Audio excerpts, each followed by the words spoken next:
Back in studio with Laith Matlak, the new head coach of both the soccer and futsal programs for women's soccer and futsal at Lakeland College.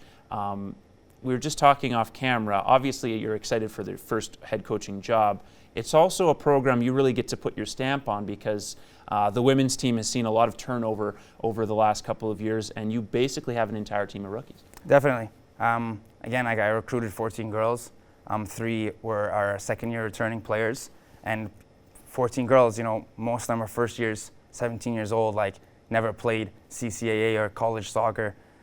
It's a shock, you know what I mean? It's a huge difference, and again, I think they're getting it, and we're moving forward slowly, but it takes time, right? It takes time and experience. Yeah, and experience obviously is a key part of it.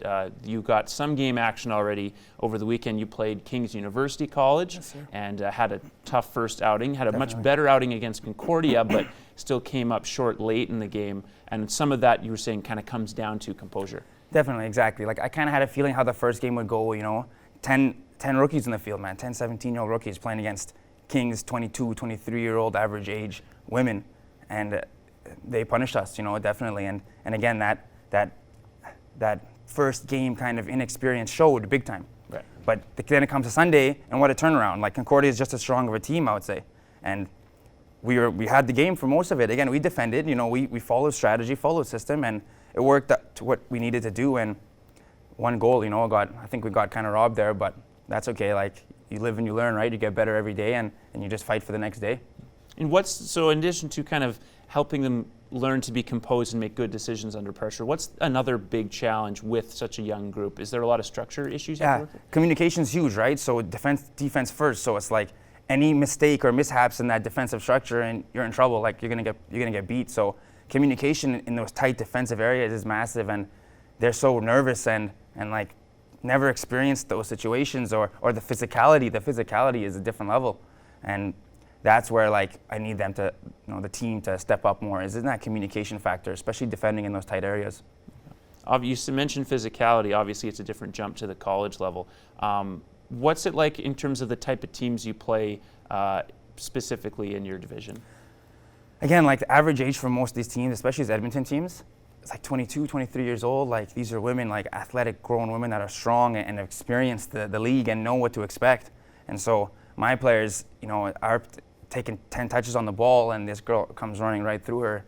Then she learns, right? Then you learn, like, wow, that hurts. And again, a short roster, 17 players, you get 2 or 3 injuries like that, and now you're in trouble. So I encourage them to move the ball quickly and not hold it too long, you know, and follow the system, and we should have success. And that'll obviously help you in situations where you have poor weather conditions. If you have snow, if you have rain, relying on the ball being moved is probably better than having to run a lot in that situation. Exactly, and that's also an energy saver, right? It's like, we defended for how many minutes? Can we just keep the ball for a few minutes to save our energy, right? Let the ball do the work, and then, again, try to get to goal, and fine, defend again. And you're right, when those conditions come, it's hard to hold the ball sometimes too, right? Slippery ball, wet ground. So can we defend, wait for a mistake, and then counter and look to get some goals? You also, I guess, get to compete against some North Division schools now. In the past, Lakeland has been in the South. Yes. You have some strong programs there. Kings, Concordia, Nate obviously has been a powerhouse.